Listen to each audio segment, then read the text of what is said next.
Hi, everybody. Oh my gosh, I'm so excited to be doing this. So I just want to make sure that everyone can hear me okay. If you want to just type in the chat box.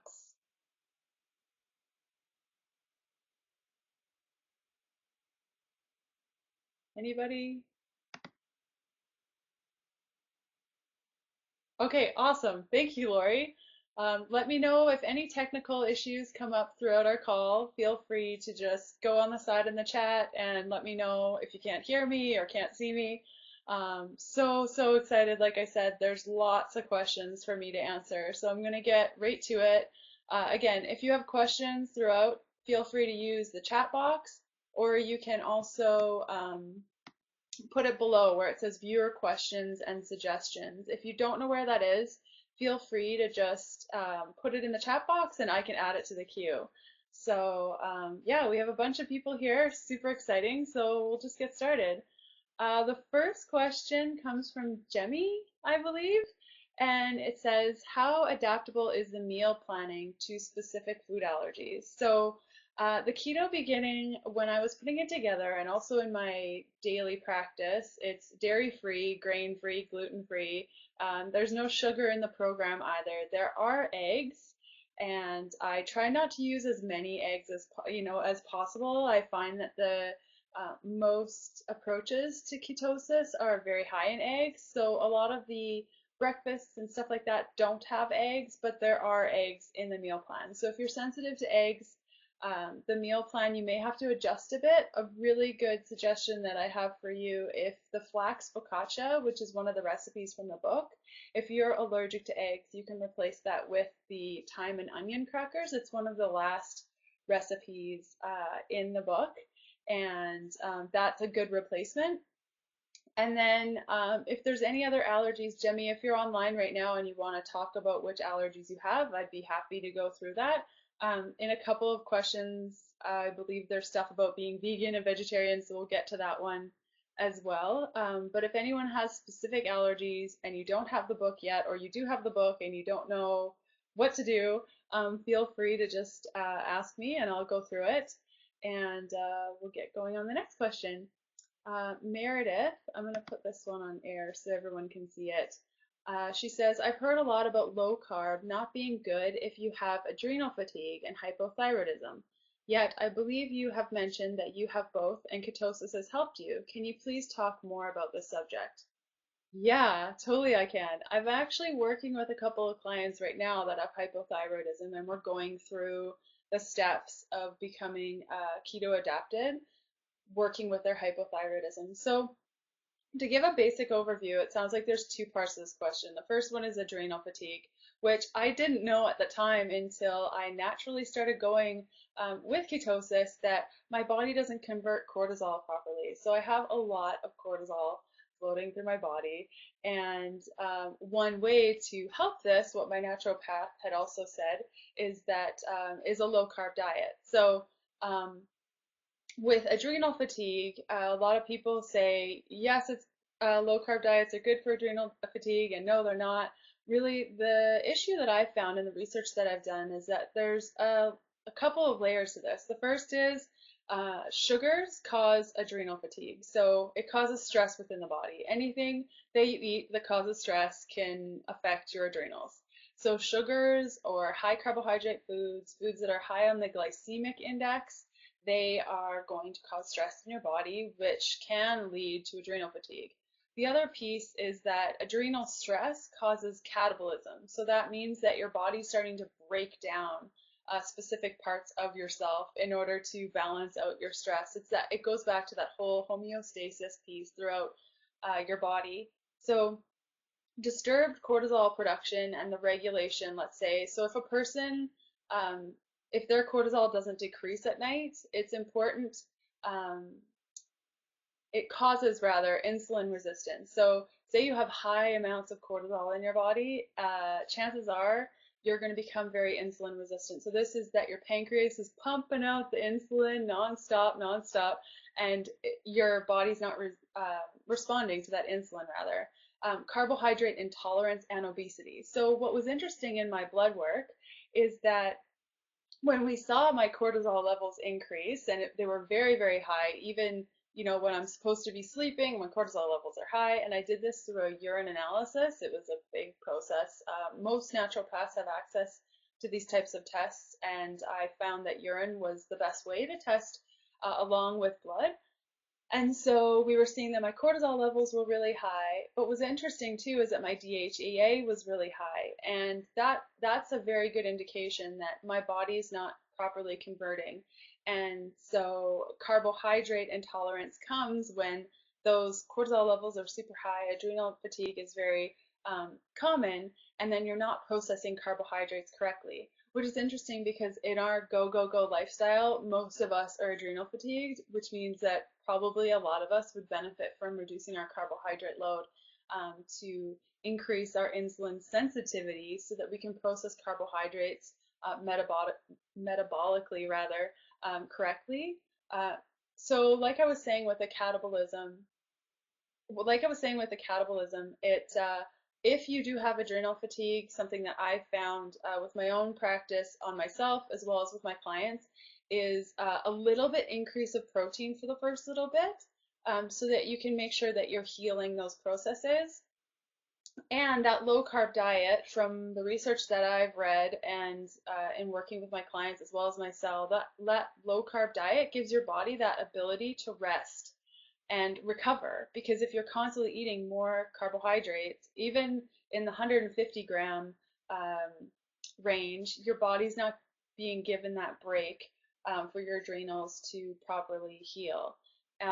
Because cortisol regulation is so deeply connected with metabolic syndrome, so this is obesity, anything to do with the improper conversion of hormones can be metabolic syndrome. I mean, I have metabolic syndrome and people say that it's obesity, but I'm a good weight, and most people that have, well, I shouldn't say most people, but a lot of people that have metabolic syndrome don't show signs in their weight, so it's not a good indication. But that metabolic syndrome, the fact that ketogenic diets reverse symptoms of metabolic syndrome is that in and of itself proof that they also improve cortisol metabolism. So you can read more about this. I'm going to add it to the chat here if you want to read all about cortisol levels and ketosis and how that plays with adrenal fatigue. The link that I've just added to our chat is an awesome resource. Read through that. It's so helpful. And your other piece of the question was hypothyroidism. So in a lot of people, what I find is that hypothyroidism can be caused by a bunch of stuff. And so some people say that being on a low carb diet has helped them with their hypothyroidism. That could be because it was brought on by inflammation. So especially the eating style that I've promoted in the Keto Beginning in my book goes through a very anti-inflammatory eating style. So generally, if your hypothyroidism is caused by inflammation, if you reduce your inflammatory foods, then your inflammation goes down and your hypothyroidism improves. Another thing is regulated hormone levels. So if you are overweight or maybe even obese and you have hypothyroidism, chances are your body's having a hard time processing all the hormones and everything that's going on. So when you reduce your weight through a low carbohydrate diet, which is one of the major benefits and side effects really of a low carbohydrate diet is that weight loss, then your hormones are able to properly function with your lower weight. So also too that it's important to monitor with hypothyroidism with the clients that I've been working with. I find that they don't need to go as low carbohydrate as others, so it's important to monitor that carbohydrate intake. So in the Keto Beginning, we start off with the meal plan fairly higher in carbohydrates, sitting around 50 or 60.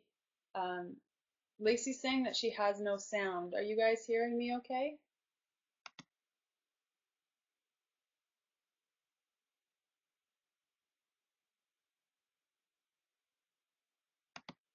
Hi, Lacey. Maybe try to restart and see if that helps. Everyone seems to be hearing me okay. You might want to just refresh the window. So yeah, so with hypothyroidism, um, it's important to monitor your carbohydrate ratio because you may not need to go as low as, say, somebody who's been highly abusive of sugar in their life or carbohydrates. Um, so what I find really helpful is starting off around the 60 or 70 grams of carbohydrate and seeing how you feel. Another thing too, and these two individuals in the low carbohydrate, especially ketosis section of the world, their names are Dr. Stephen Phinney and Jeff Volek. Dr. Jeff Volek. They've written a couple books about ketosis and low carb fueling for athletes, really great stand-up guys. They say that the issues with thyroidism, a lot of people have said that ketogenic diets or low carb eating styles can cause hypothyroidism or thyroid issues. The key to this is making sure that you're eating enough. And so making sure that you're getting adequate calories is super important. I've been hearing or reading rather in our ketosis Facebook group that a lot of people are eating, under 1,000 calories a day, and that's not necessary generally. I mean, there are edge cases um, that where people have to eat that low, but on a daily basis, especially if you're lightly active or more, making sure that you're having enough calories is super important, and just eating until you're satiated. Like I said, this is a lifestyle change, so it's not about trying to push yourself into an eating style right away and lose the weight. This is about, and for me, it was always about making a lifestyle change and being good to my body and feeding myself when I'm hungry and not eating when I'm not hungry. And that was a big thing as a nutritionist, and even coming up with a meal plan. I would get to the end of the day and see, oh my gosh, I've only had 20 grams of protein. Oh, I need to eat more, but I'm not hungry. Um, I always say, step back before you do something crazy. And sometimes in my kitchen, well, a lot of times in my kitchen, if I'm running to my kitchen to grab something, but maybe I'm not hungry, or I'm not really sure what to prepare, I'll kind of stand there, close my eyes, take a breath, make sure that I'm actually hungry. Because yeah, the numbers, they can help you, and your macronutrients can help you, and all the things that I go through in the keto beginning, your calorie intake and all of that, that's a really good starting point. But if you find that you're just not hungry, it's okay not to eat and to just wait until you are hungry and then assess what you want to eat then. And I find after a couple of weeks of doing this, I found that I naturally knew what to eat. If I kept the goal of high fat, then protein, then carbohydrates. I kind of put together my plates in a way that naturally went that way, and I started tracking my food the day after, just so that there wasn't all that stress around, oh my gosh, I went over my protein or fat or whatever the case may be. So if you have concerns with that, I know I got a little bit off topic with the hypothyroidism, but that's definitely a great practice that I've found really helpful. Um,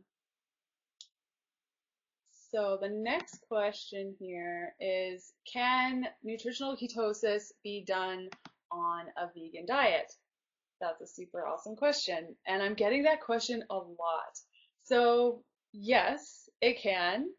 Is it easy? When you get the hang of it, it's easy, but being vegetarian and doing nutritional ketosis is a lot easier than being vegan and doing nutritional ketosis. It's not entirely impossible. I've been working with quite a few vegans lately during my one-on-one consultations, helping them get into ketosis. Something that I found super helpful is um, blood glucose monitoring and blood ketone monitoring for vegans, because it's a little bit easier to kind of see where we're at because we have to play a bunch. But basically, things that would be good on a vegetarian and vegan kind of approach to nutritional ketosis would be things like lentils, black-eyed peas, kidney beans. If you are vegetarian, you can eat eggs. That can be a go-to. If you can handle soy, I like tofu, non-GMO, of course, and I wouldn't overdo it, especially because of the estrogenic qualities. And a lot of us are trying to use ketosis to help our hormones. So soy may not be the best option. Nuts and seeds are pretty good in protein. What I find the most difficult is with the vegan or vegetarian approach is the protein aspect. And once you have that down, it's pretty effortless. So finding a good protein powder, I have a ton of products beside me, so I could show you guys as I go. But like this Hemp Pro 70 is really good. You can also get it that's not flavored so that it doesn't have the sugar. And a lot of the Manitoba Harvest protein powders, they'll have high fiber, and so a lot of it would be almost net carb neutral. So when we're talking about net carbs, it's that on the back of the container it'll say like carbohydrates 11, fiber 5, so the net carbs is 6 for something like this. So that's really helpful as well.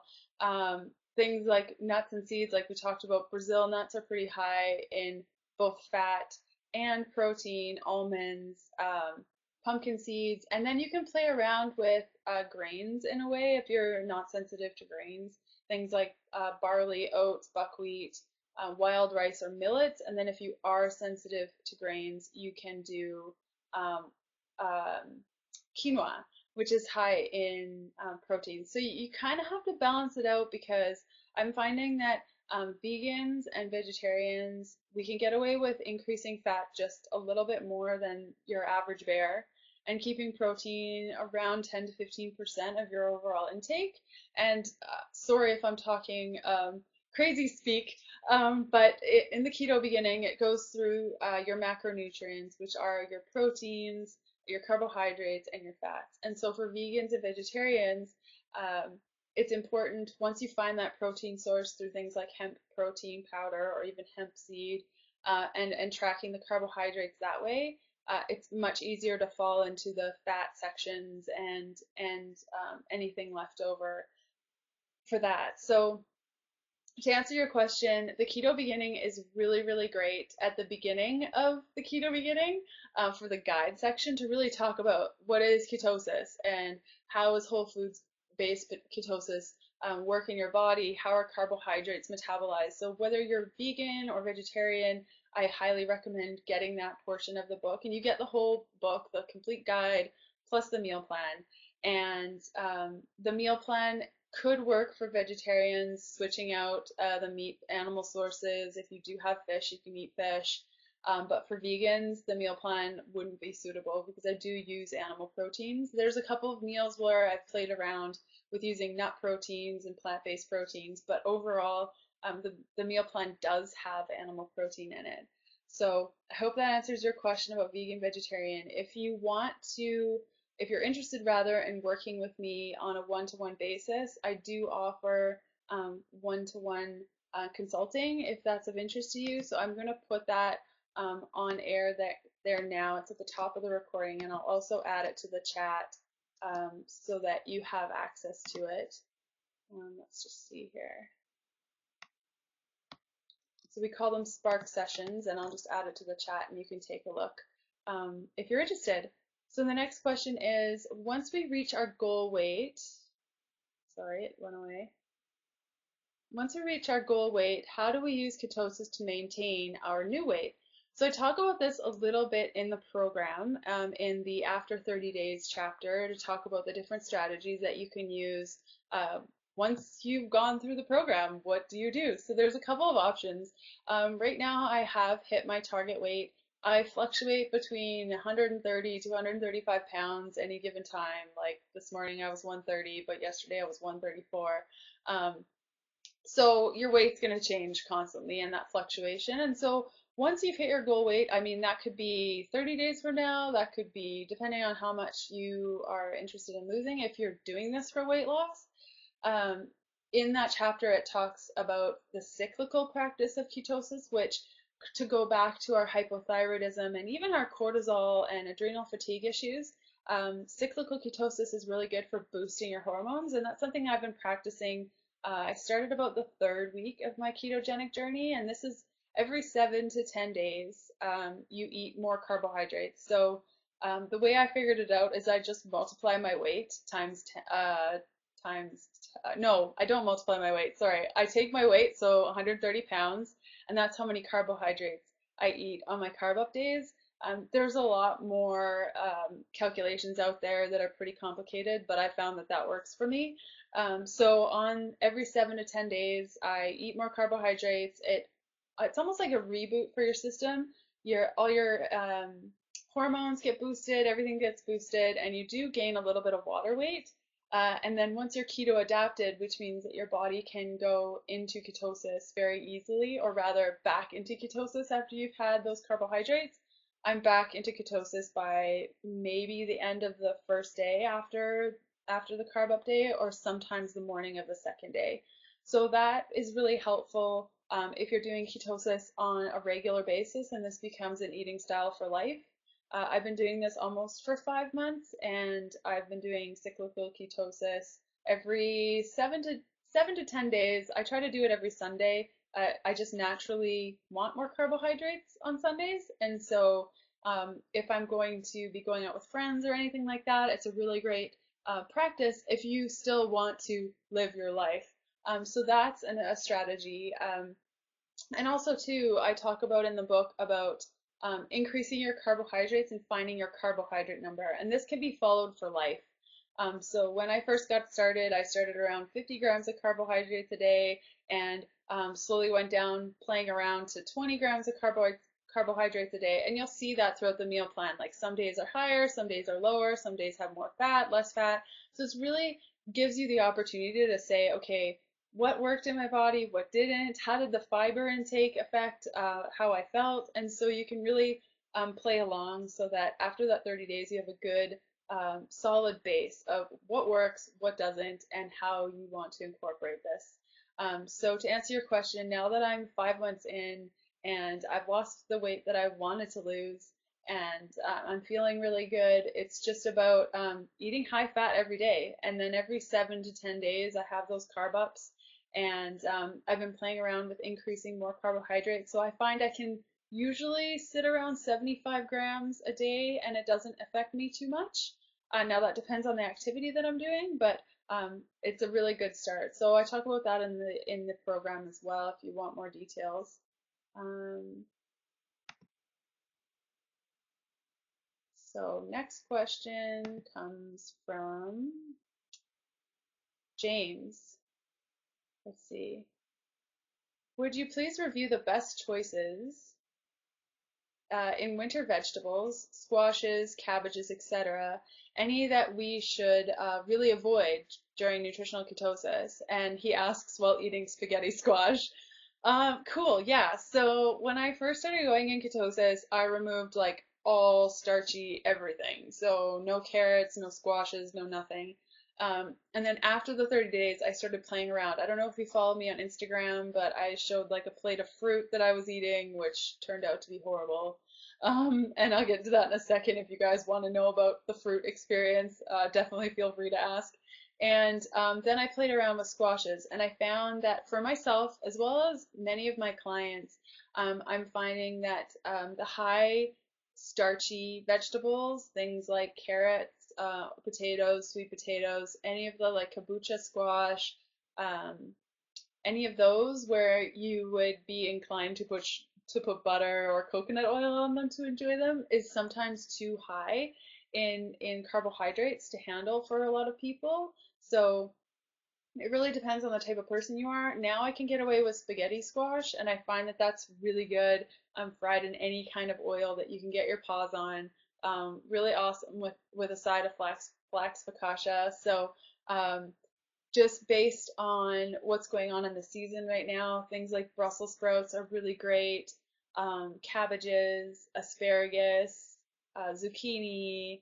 Um, what did I have for dinner? Broccolini is awesome. Cauliflower. So there's actually quite a few lists in the keto beginning that go through the different types of carbohydrates and vegetables that you can have. But a good first approach when you're first getting into nutritional ketosis, and especially with the keto beginning and the plan that I go through, is just to try to see what you feel like without the starchy carbohydrates. So that would be like no corn, I don't include any legumes, so no peas or anything like that, because I find a lot of people react to them. And the great thing about this program is that it really eliminates the bloating, which I find is really exacerbated by things like onions and garlic for myself and as well as a lot of my clients. So I hope that answers your question, James. Um, Now, throughout the program, I include blended tea, and there's, oh my gosh, there's so many blended tea and blended coffee recipes in the meal planning section of the book. And so Coco asks, for the blended tea, can I just let the oil melt into it, stir it, or do I need to blend it? That's an awesome question. So I went to this cafe the other day and they said that they serve blended, or rather bulletproof coffee, which is very similar to my blended tea and blended coffee recipes in the cookbook. But they didn't blend it. It was just coffee with oil and it was weird and the oil like sat at the top. So my recommendation is blended because it tastes a lot better and it breaks up and it makes it creamy. Whereas if you just add it, it's kind of like oil and coffee, and it's not very good. When I travel, this might sound crazy, but I always bring my magic bullet with me. Or they have those little frothy maker things that you can get at the dollar store, and they whip up coffee and oil really well as well. So it's just up to you. If that's all you have and you want to like add it to a shaker cup, like with one of those metal whisks, that might be helpful. But I found like just oil and coffee is kind of gross. So it's good to blend it. Okay, so Lacey asks, where do superfoods like maca, bee pollen, spirulina, chia fit into the program? Do you think that the diet is high enough in nutrients with limiting veggies and fruit? Okay, this is an awesome question because when I first started with ketosis and one of my girlfriends was like, this is crazy. You're doing something so unhealthy. Where are all your nutrients coming from? I couldn't answer her question. So I took it upon myself next time I was asked this question to be totally prepared because I didn't know how to answer it. Okay, so the short is, it sounds like, Lacey, there's two parts to your question. One is, does the keto beginning or nutritional ketosis and whole foods based nutritional ketosis have enough nutrients in it that you can live off this for a lifetime or even a couple of months if you want to? The answer is yeah, totally. If you diversify your fats, there's actually so many nutrients in fats. Like in tallow, there's different, if you render your own tallow, you can also buy it too, but it's actually pretty easy to make it yourself, and I talk about it in the book. So if you render your own tallow, then you have duck fat or bacon grease, and then you have coconut oil and red palm oil, and if you aren't sensitive rather to whey, you could have ghee. Then you have avocado oil that's really rich in omega-9s, and fish oil, which has omega-3s, and flax oil, which has omega-3s, and hemp oil, which has omega-6s, and a whole bunch of other things. Like all those fats are also really high in minerals, vitamins.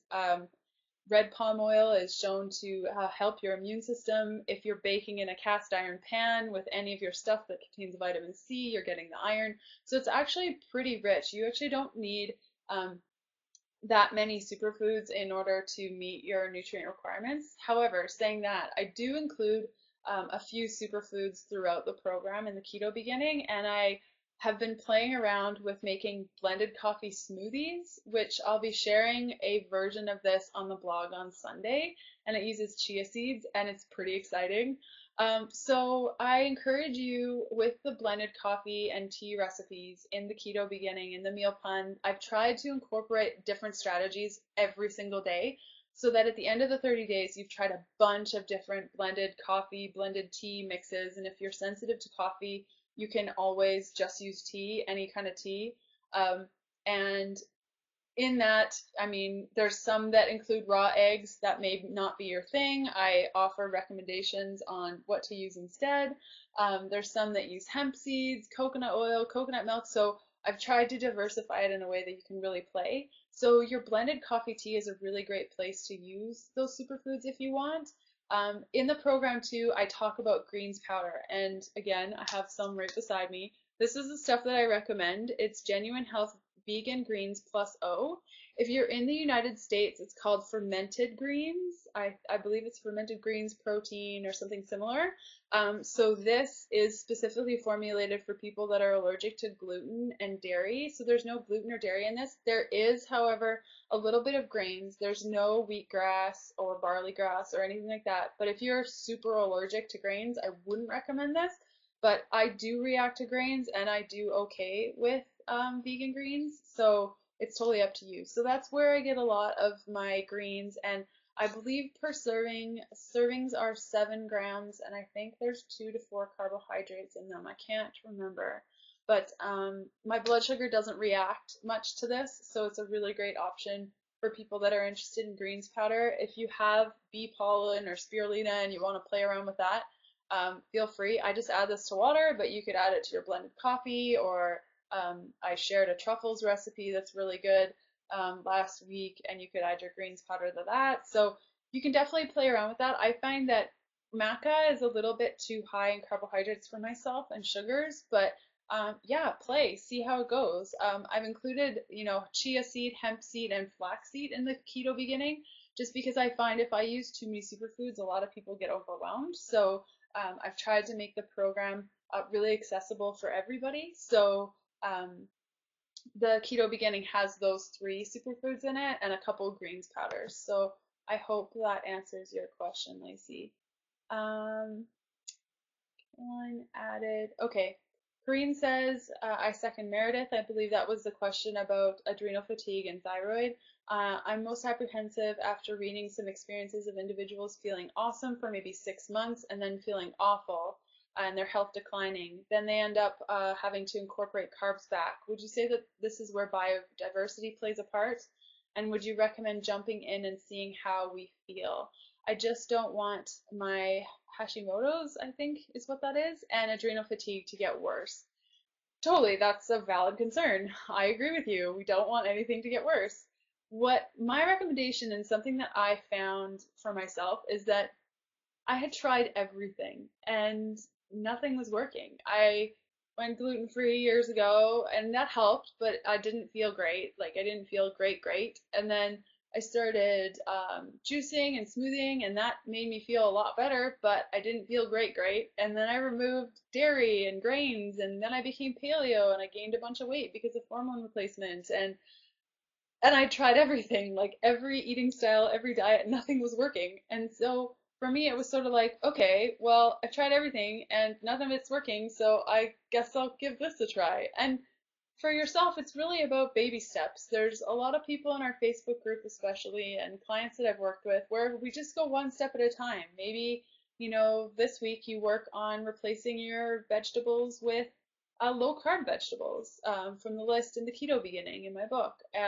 And then maybe the following day or week you incorporate more high fats. Maybe you've never tried red palm oil, so you pick up a bottle. So it doesn't have to be, oh my gosh, pedal to the metal, let's get her done type of thing. If you're not that type of person and you know that it's better off to do baby steps, then do baby steps. For myself, I was really scared the first couple of days when I was eating all this fat. And in the keto beginning, I talk about I shared my full-on journal. I was journaling throughout the whole first 30 days about what I was experiencing. And I remember major acid reflux, and I'd never experienced acid reflux before. And that went away once my body figured out what to do with all the fats, and it was all good.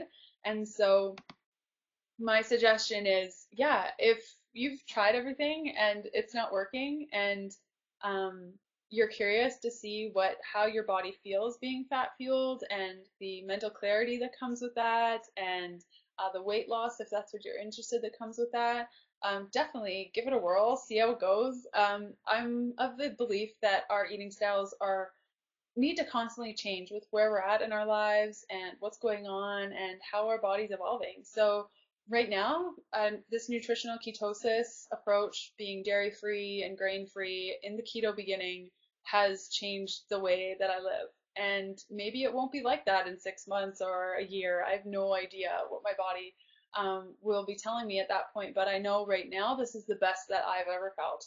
And so one thing that I mentioned with the hypothyroidism and such too is that it's important to make sure that you're eating enough. So if you're pushing yourself to constantly intermittent fast and you're always hungry, that is not the goal with this.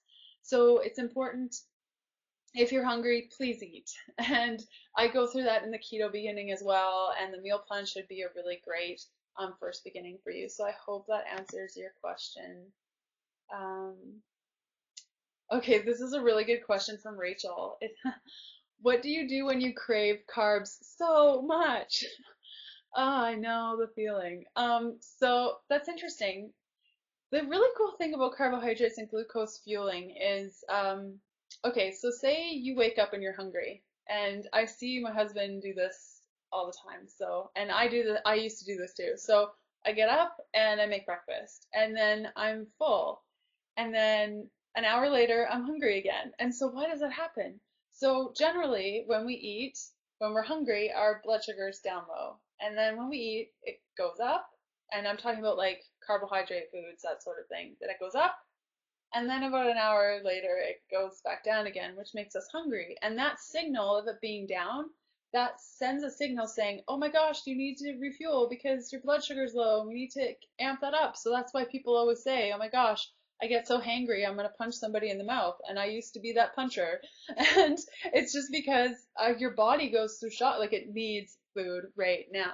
So you crave carbs so much because your body's fueled by carbs, and your body can only handle or only store so many carbs, and that's in the form of glycogen. So it's stored in your liver, in your muscles, and then if you eat too many carbs or more than your body can hold in your liver and your muscles, then it's converted into triglycerides rather, which is fat. So your body craves those carbs because it feels like it's getting low in that energy, so you eat more carbs. So I explain this in the book, but over the first couple of days, I found like I was so hungry in nutritional ketosis. Like no matter how much I ate, I was starving because my body was saying glucose, glucose, glucose. I need glucose. Why aren't you giving me glucose? Where's the glucose at? And so after about 3 to 5 days, I noticed that my hunger then went away. I wasn't craving carbohydrates. And I remember seeing my sister on about the 8th day, and her and I love eating candy. That's kind of our thing. And so when we got together, I said, I just don't feel like eating candy right now. And that was one of the first times I would say in my life where I legitimately didn't want to eat the candy. And I was pinching myself, and I know a lot of my clients say this too, Leanne, I wasn't hungry, and I didn't punch anyone in the face when I went 6 hours without food. So nutritional ketosis and the strategy that I go through in the keto beginning is naturally very good at eliminating those cravings of carbohydrates, because your body says, oh, okay, well, I have all this fat to burn. I don't need carbohydrates, and therefore you don't crave the carbs as much. So it's a really, really, really interesting experience. And if you've never been in ketosis before, you're in for a treat, because I've never experienced anything like it. Where I can just say, no, I don't want those carbs. And I even have to check with myself and make sure that I actually mean it, and I do. So it's pretty exciting. So I hope that answers your question. Um,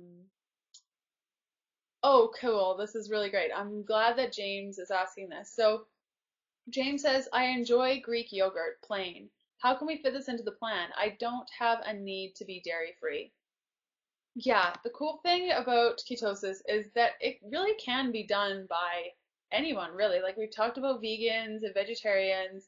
Um, if you can have dairy, that's awesome. If you feel like it benefits your body and you do really good on it. Greek yogurt's really good because it's high in protein, and if you get full fat version of every type of dairy, then you're good to go. So look for a Greek yogurt, like James said. It's important for it to be plain or have minimal ingredients. If it does have sweeteners, I would try to stay away from it, especially with the yogurts and stuff. One thing I wouldn't recommend having is sour cream.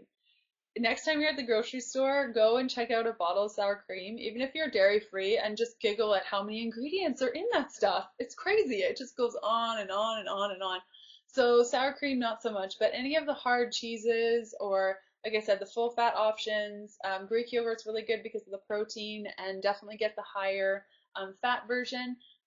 in the keto beginning, there is no dairy because I find that dairy is so inflammatory. If you're trying to heal hormones or if you're trying to get your digestive system reset, dairy can throw a wrench in things. So I haven't included dairy in the program, but if you'd like to, you can.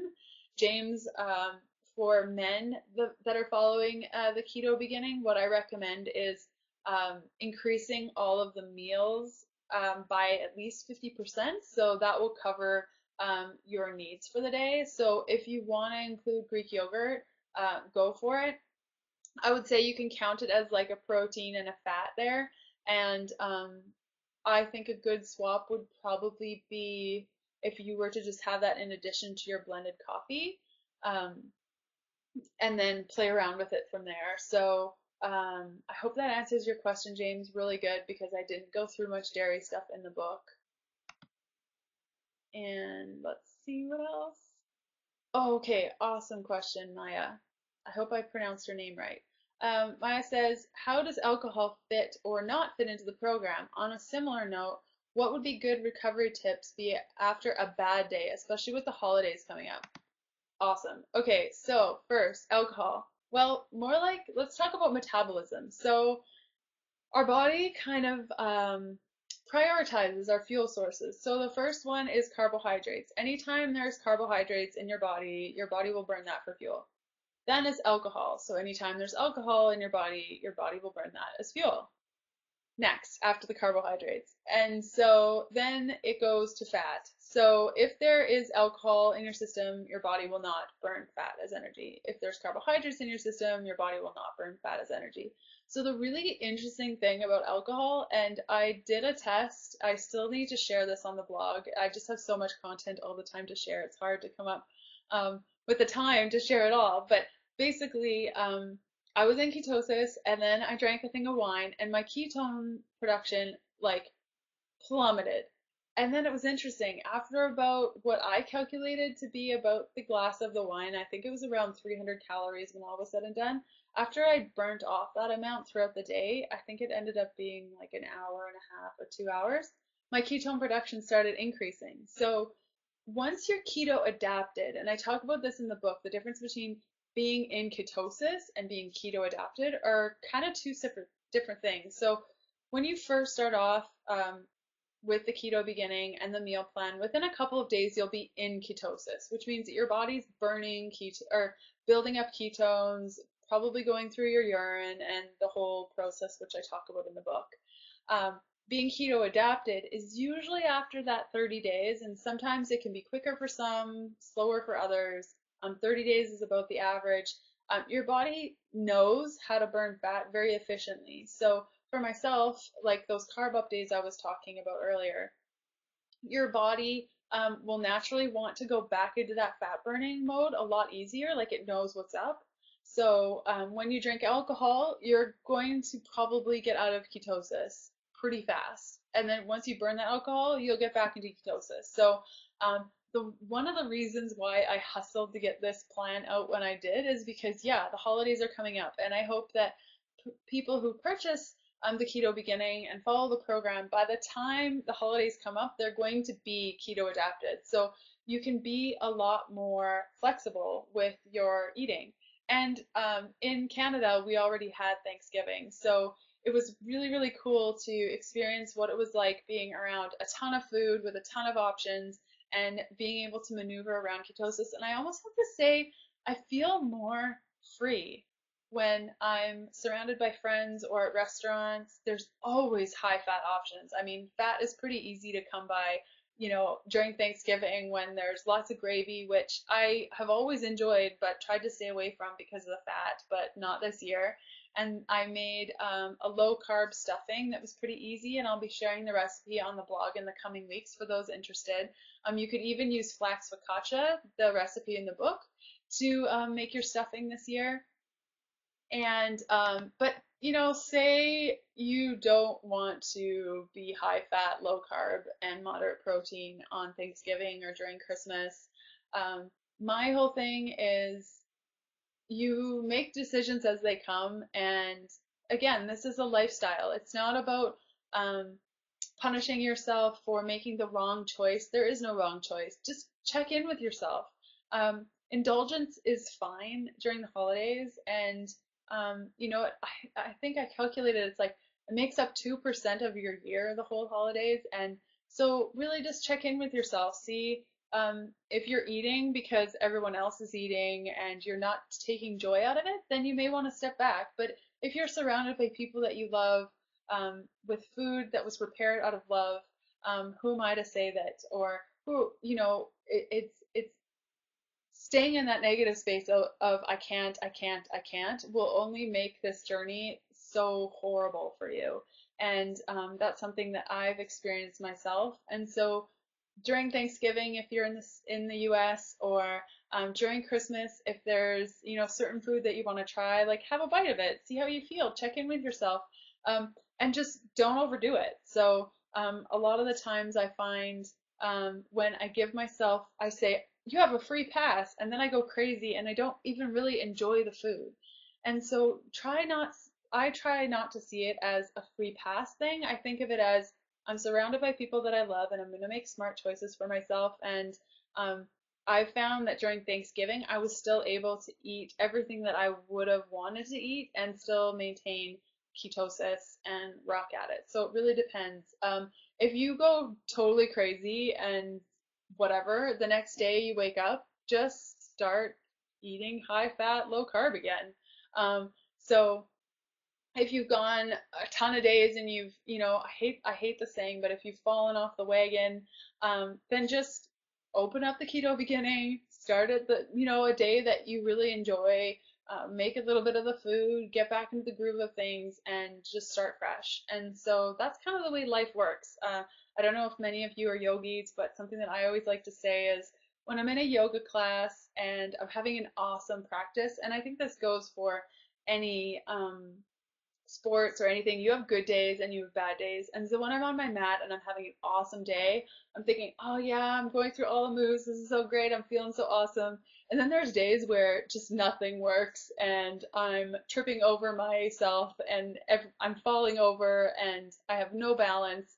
Um, there are days like that, and I don't go in my yoga class and just roll up my mat because I'm having a bad day and leave in a huff puff. No, I push through it and I honor myself, and I understand that yeah, today's an off day, but my next practice might be better or worse or whatever. Just deal with it. So I hope that answers your question. Um, let's get to the next one. There's so many. Um, can you talk, this is from Lacey, can you talk more about the less is more workout approach and the benefits? I love to power walk too, but how do you find time to fit an 8-kilometer walk into the day? This is an awesome question. So in the keto beginning, I talk about the whole less is more approach, and somebody who does a really good job at explaining this is, I believe his name is Pat Flynn, and he talks a lot about the pyramid and not having to work out as much. And through the release of my book, that was a really hectic couple of weeks getting everything prepared. And I didn't go to the gym. I didn't work out for almost 3 weeks. Like I walked every day, but I didn't work out. And I maintained the same amount of weight and relatively looked the same. So with nutritional ketosis, it's a lot easier to maintain that body that you have. They say that working out only equates to about 20% of your overall health, and 80% of it is diet. So really getting a handle on your diet is super important. And two, when I made this choice to do nutritional ketosis and through Whole Foods, I was sick and tired of going to the gym and spending like hours upon hours working out and then refueling with carbohydrates and doing the same thing the next day. And you see all those, you know, I didn't want to be a cardio bunny. And so with this, I don't have to be. I'm not eating so that I can work out so that I can eat more. Now it's just I'm eating to fuel, and that's the end. And I don't have those crazy hunger pains because when I'm not eating, my body is burning fat as energy that's on my body. And when I refuel, I'm refueling with fat that's then burnt. So it's a lot more of a clean energy that I'm experiencing. So for me, walking 8 kilometers a day, well, I stopped wearing it because I kind of know what 8 kilometers feels like now. Um, I do have a pretty active lifestyle, I suppose. Like I'm in the kitchen cooking and all that kind of stuff. So I do walk around throughout the house or meeting with clients or stuff like that. So I consider that to be part of my steps. And my pedometer would tell me when I got to that 8 kilometers. If you don't have a pedometer, you don't want to buy one or invest in anything, I find like 45 minutes of walking a day is a pretty good first base. And then I pair that with a couple sessions of hot yoga a week and a couple sessions of high intensity interval training, whether that be CrossFit or stuff at home. I usually use the website Body Rock a lot for some of my really quick and easy workouts. So I hope that answers your question, Lacey. So basically, that 8 kilometers is based on all of my activity throughout the day. It's not just, okay, now I'm going to walk for 8 kilometers for like the next 2 hours. So I hope that helps. Okay. Um, how do you know when you're keto adapted? Tanya, yeah. Okay, awesome. So that's a really good question. Basically, there's a couple ways to know. The first is um, in the book, I talk about testing through breath, testing for ketones in your breath, your blood, and your urine. So first couple of weeks, I didn't want to invest in a blood ketone meter because they're pretty expensive, which I talk about in the book. It's not the actual meter that's expensive, it's the strips. They can be up to $4 a strip. And so for a lot of us, that's pretty expensive. Totally understand. It's expensive for me too. I wish I had a money tree in my backyard. But basically, you know you're keto adapted when you wake up and you feel awesome, and your ketones say they're between, I want to say like 2 to 3 millimoles per liter, and it's been more than about 3 weeks since you started low carb. And maybe after that, 30 days induction, perhaps you have a carb up day, and then you're able to quickly shift back into ketosis after 1 or 2 days, then you know that you're pretty keto adapted. So keto adaptation, like I said, comes into play about 30 days after you start. So what's really interesting is that when you first start out, you're testing your urine with the ketone strips and you're peeing into a little jar. If you want to, this is totally, you cannot. I have a lot of clients who I work one-on-one with, and we're just going with how they feel as seeing if they're in ketosis, and that's totally up to you. But say you're testing your urine, and then 3 days or 3 weeks later, all of a sudden you test your urine in the morning and there's no ketones in your urine, and then you're thinking, oh my gosh, what did I do wrong? This is a really good indication that your body is figuring out what to do with your ketones. So I took that as a first stage, or a first, what's the word? Alert that my body was becoming keto adapted. So it's a little bit, it's a bit challenging to answer that straight on because everyone is so different. But I would say if your ketones are between 2 to 3, you've been doing this for more than 30 days. If you do a carb up day, which is your weight in grams of carbohydrates, so for me, I'm 130 pounds, I ate 130 grams of carbohydrates. I eat that the next day. By the nighttime, I've switched back into ketosis. That means that you're pretty much fat adapted and ready to rock. So I hope that answers your question, Tanya. Okay.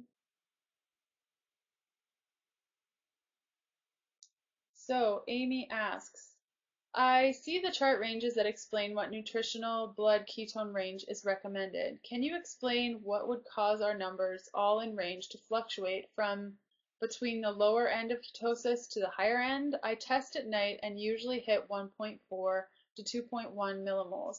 Sometimes I hit 3 to 4. What causes that? Sorry for being so wordy. Oh, that's fine. I don't think you were wordy at all, Amy. So I talk about this in the book, to increase or decrease ketone levels, and there's a bunch of different things that increase it or decrease it. But you were saying that okay, so you test at night and you hit 1.4. So at nighttime, generally speaking, your ketones are going to be higher because you probably had food throughout the day that's fueled your ketone production. If you're practicing intermittent fasting, so you go 16, let's say 16 to 18 hours without food, that can increase your ketone production. Maybe you just had an awesome one of my awesome blended coffees that has medium chain triglycerides in it, that can increase your ketone production. So if you're hitting 3 to 4 millimoles, I'm guessing it's probably after you've eaten something that really increases it, like the MCT oil, or maybe a super high fat plate of food. Like I find if I prepare a meal that's more than 80% fat, my ketones will increase by 1 to 1.5 millimoles in the span of 45 minutes or so. I find too the quality of MCT oil changes. Like if I use bulletproof octane oil as my MCT source, which I believe only contains C6 MCT, that will really increase my ketone production. Whereas if I use an MCT oil in my blended coffee, that's a little bit lower in MCT, or I shouldn't say lower in MCT, it's just a different form of MCTs, or if I just use coconut oil, I won't increase as much. So it really depends on what you're eating, and even if you're working out, like I find right after workout, my ketone levels are lower because there's more glucose running through my veins. So it really depends. But in that chapter, I talk all about, I think I give at least 15 different things that increase or decrease when you test can have a big factor, or play a big role rather. So yeah, I think the good range that I find is like 2.5 is my happy number. I really, really like that.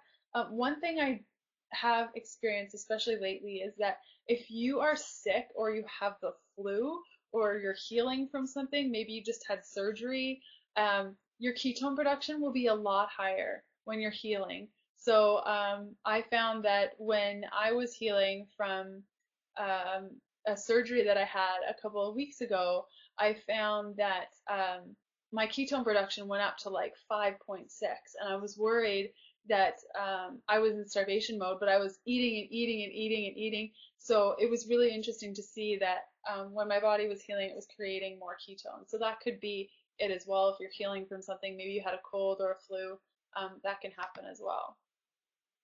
Okay. Tanya says, if you're working out in a fasted state, what is a good keto post-workout meal? Okay, Tanya, awesome. So a good post-workout meal could be it really depends. What I like to do after hot yoga is do my blended coffees, which I've explained in the keto beginning.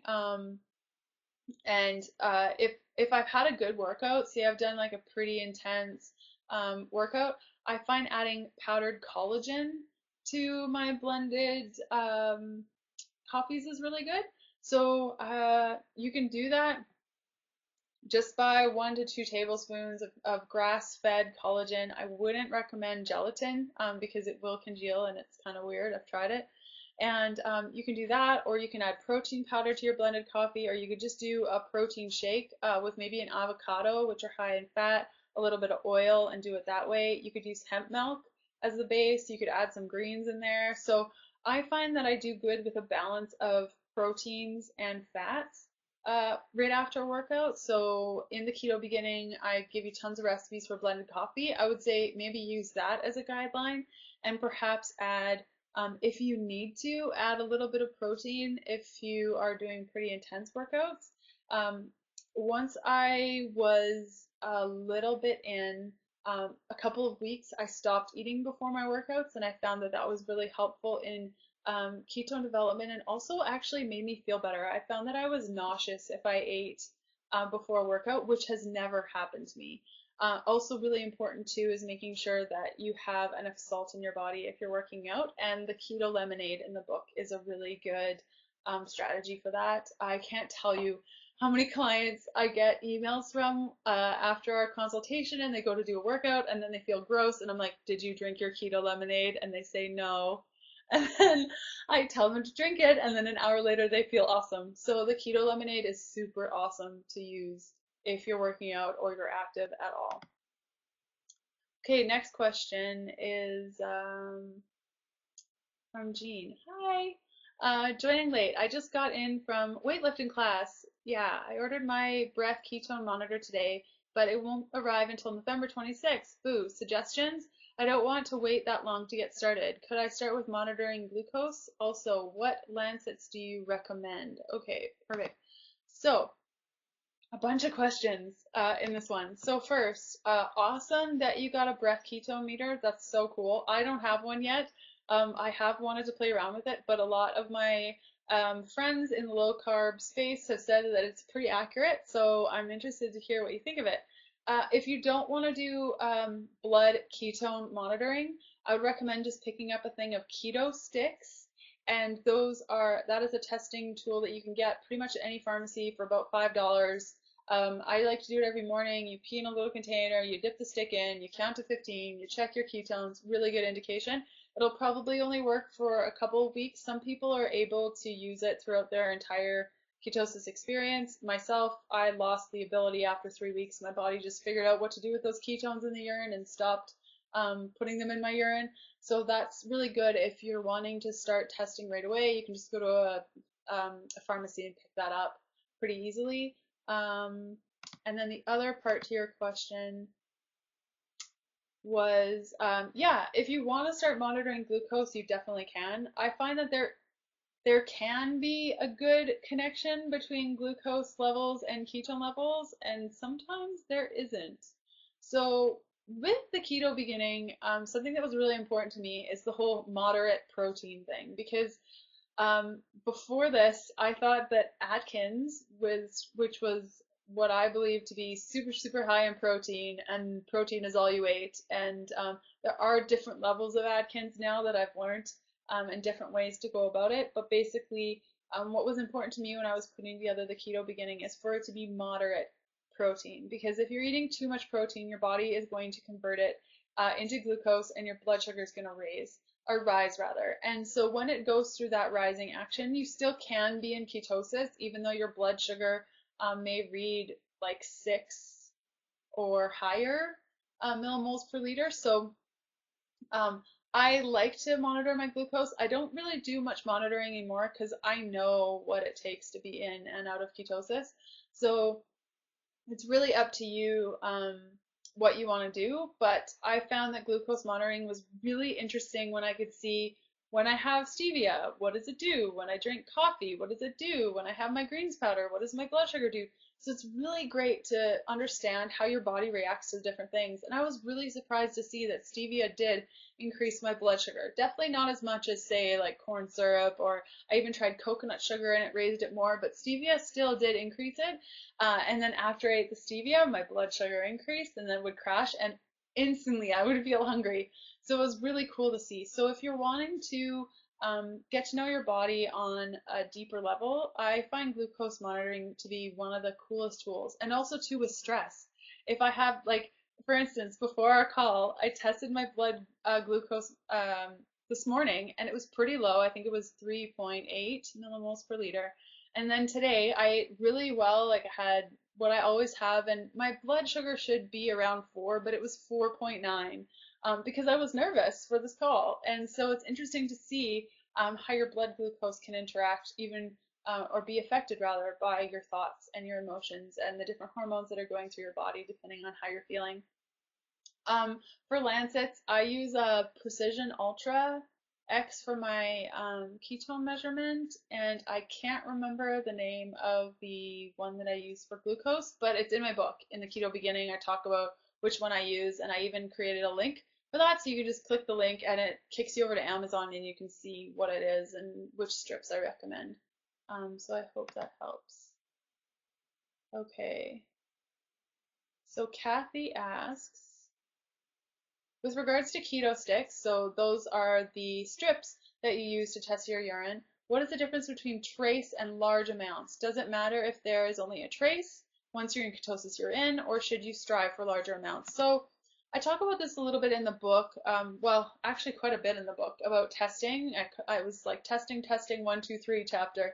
And it talks about what you should be shooting for with ketosis. Now, I don't really talk about in the urine because I don't find it a really good indication of ketosis. It's very random. Well, not so much random, but if you drink too much water, which you should be drinking a lot of water anyways, it's going to dilute your urine, which is going to affect the ketones that are in your urine. So it might show that you're not really in ketosis when you really, really are. And so with the keto sticks, I try to go for the higher numbers, and I always test in the morning. Or when I did test, I tested in the morning because my urine was more concentrated and I could get, I think, a better result. So I would say, generally speaking, the higher the better for in my case. But again, the urine, it's so fickle. So if you can, I would do the breath monitoring or the blood monitoring. If you're first getting started, urine is really good, but just to see where you're at, but it might not be all that accurate. Okay, next question. I know you. Okay. Jane asks, why isn't it coming up? Okay. I know you mentioned that pregnant women should mess with this. I know you mentioned that pregnant women should mess with this. What if a woman is keto adapted when she gets pregnant? Oh, probably shouldn't mess with this, I'm guessing. Okay, so hypothetically, I can't really tell anyone what to do because none of you are my clients, but if I were in, let's say I got pregnant today, I'm fully keto adapted, I would feel 100% comfortable with continuing to be in ketosis while I was pregnant. There's a couple reasons why I say that. One is that babies are born in ketosis.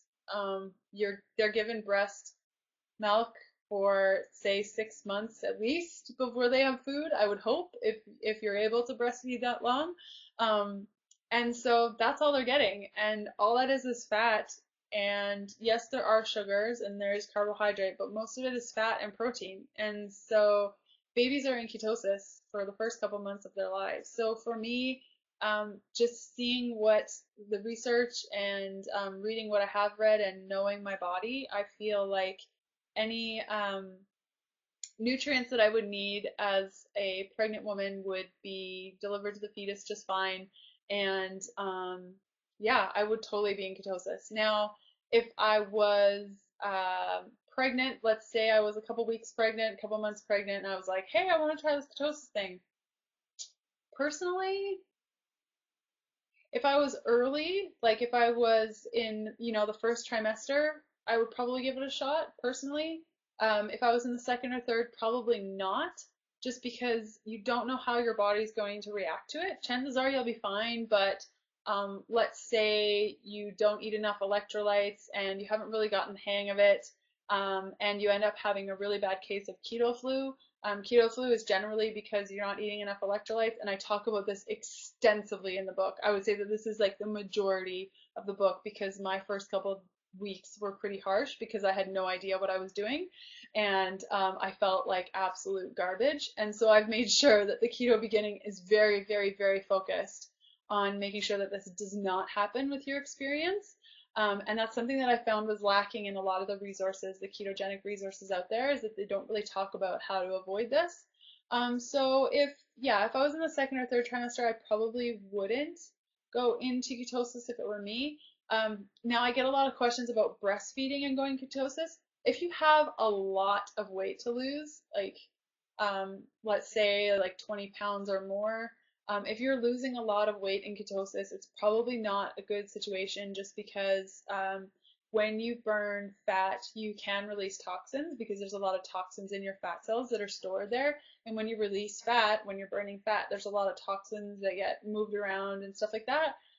But if I were breastfeeding and went into ketosis, I would probably make sure that I'm not losing a lot of weight while I'm breastfeeding. So I hope that answers your question. Again, you really have to play around to see what works for you. There's a couple people that I feel should work with a professional, like one-on-one.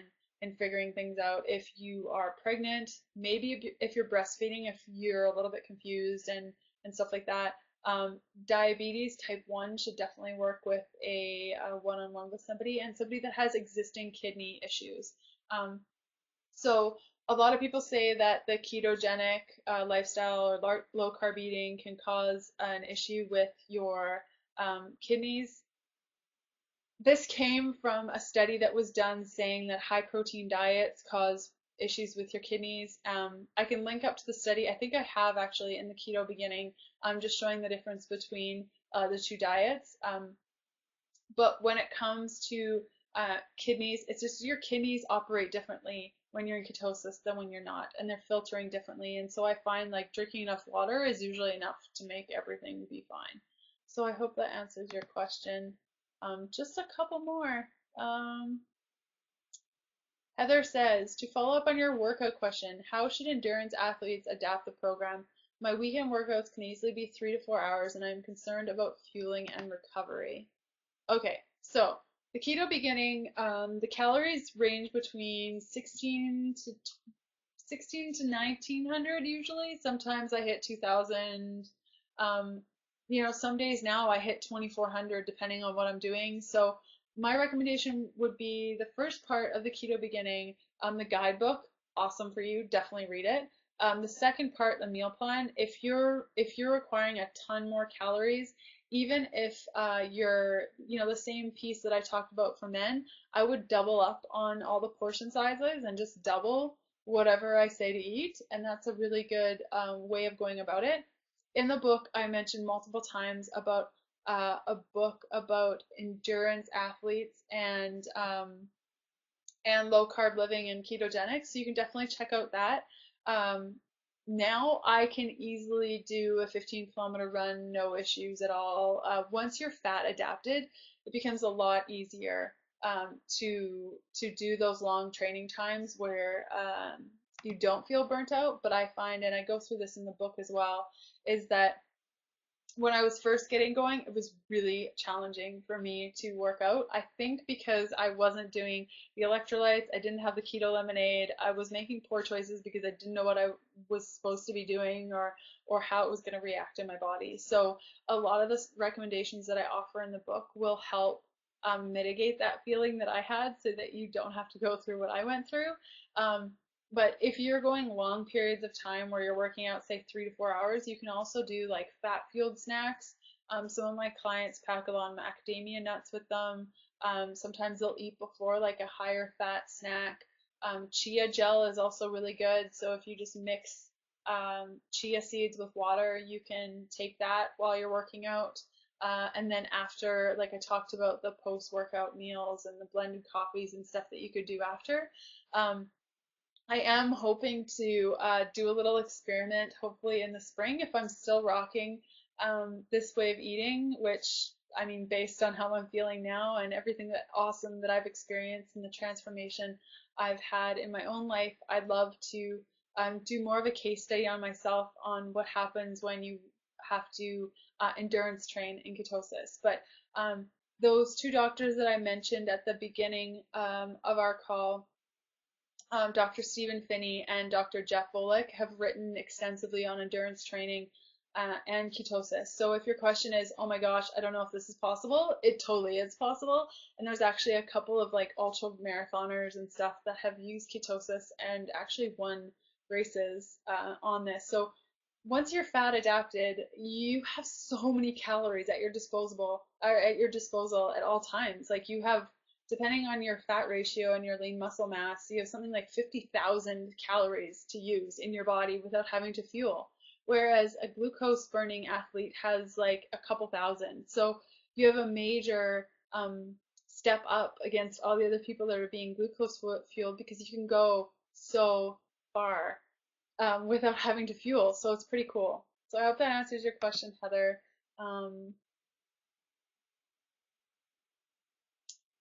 Okay, the next one is from Beth. Can ketosis be used for weight gain?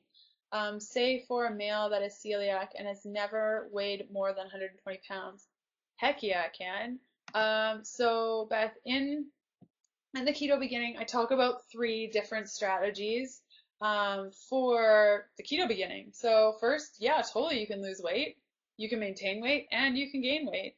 I go through the strategies in there. Basically, if you want to gain weight, multiply your daily intake requirements by 20% and increase your calories by 20% using high fat, moderate protein, and low carb, and you'll gain weight. And um, if you want to maintain your weight, it's just your basic calories. And I don't like to use calories because even your thoughts can impact how much food you need. And so, like, after today's chat, guaranteed I'm going to be hungry. I've been talking, I've been thinking, my brain is going.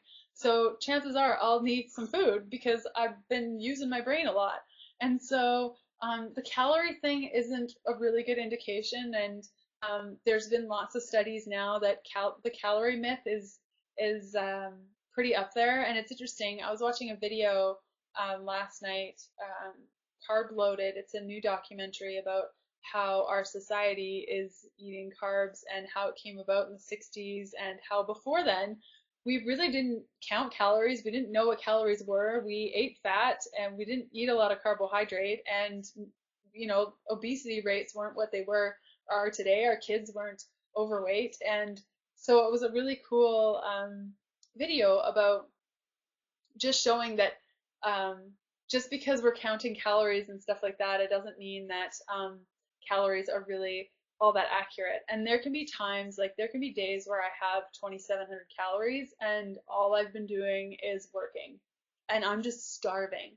And then there's other days where I'm just not hungry. So it's really listening to your body. But if you're wanting to gain weight, ketosis can be a really great way to do that. And there's tons of resources. And I go through that in the keto beginning as well, and the strategy behind, just so you can see what your ratios are and kind of calculate it out that way. So I hope that answers your question.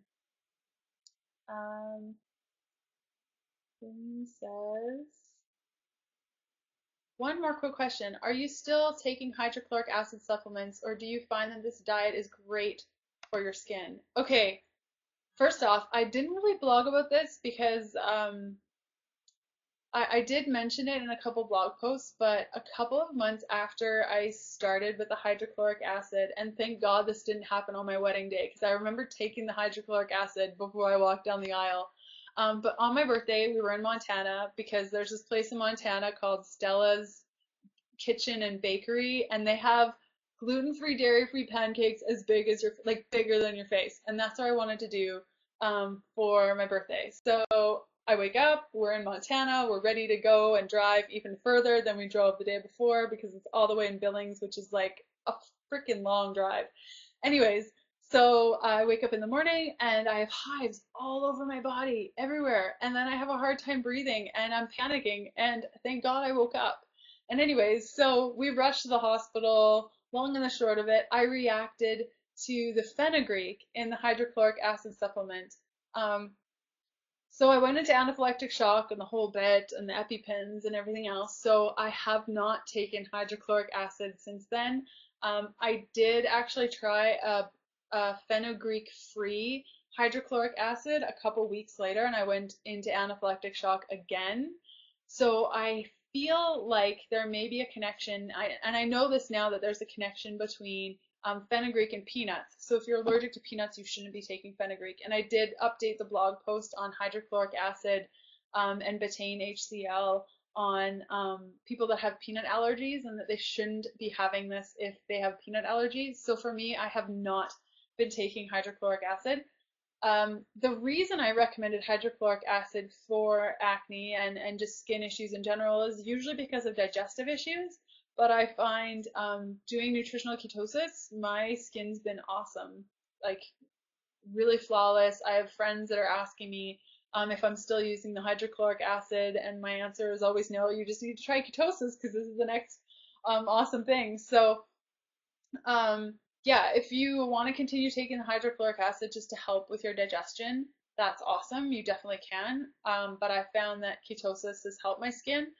With the cyclical practice, which I also talk about in the next 30 days chapter, I find that the cyclical practice, like I practice cyclical on Sunday, and I do have a little bit of blemishes down here, a little bit.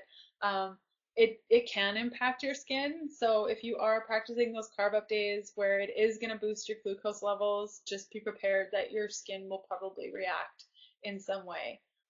So yeah, I hope that answers yours. And then a couple of comments just in our chat.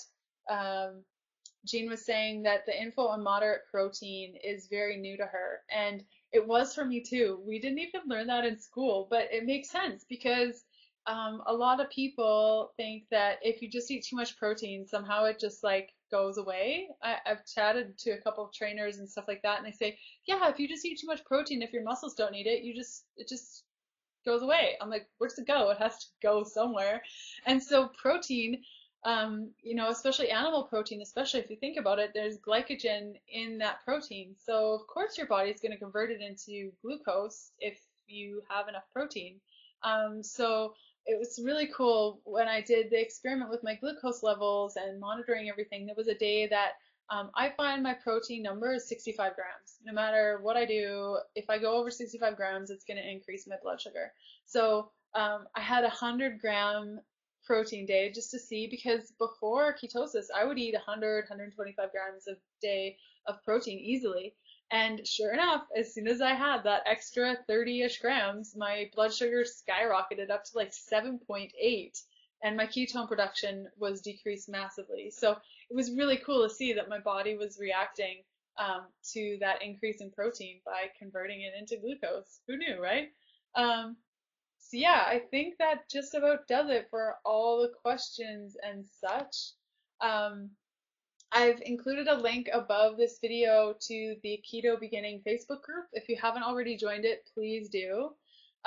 There's a lot of conversations going on, and I can't promise that I can respond to absolutely everybody, just because there's a lot of action. But what's cool is that there's a lot of people that have been practicing ketosis for a little while that can help and share and motivate. And there's a lot of questions being asked, a lot of updates from different readers and in our community, so it's pretty neat. And if you don't already have your copy of the Keto Beginning, I've included a link above for that as well. And if you have any questions about ketosis or nutritional ketosis, or maybe you're vegan or vegetarian, or maybe you're not and you just need help and you want that one-on-one support, I'd be more than happy to help you out. I love working one-on-one with clients, and I offer consultations all around the world. We just meet on Skype and we chat either face to face. I'll even do my hair for you if you want to meet face to face over Skype. A lot of people choose just to do audio. That way we can all just hang out in our pajamas. And yeah, they're usually about 10-week sessions. We meet every week and we just go through all the steps, because I find that ketosis is different for everybody. And the Keto Beginning is a really great first step. And I've tried to compile everything that I can, that I could, that I learned, that I researched throughout the entire experience into one solid experience plan, so that you don't have to go through the same thing I did. And I've really put so much love and care into this book, and I hope that this program serves you and is a really great launch pad for a bunch of different awesome things that will happen in your life as a result. Donna says, yeah, Donna says that all the posts and all the questions have been super informative, I believe maybe on the Facebook group. So again, I thank you so much for joining me today. For those that couldn't be here, I'll definitely share the recording on the blog probably next week.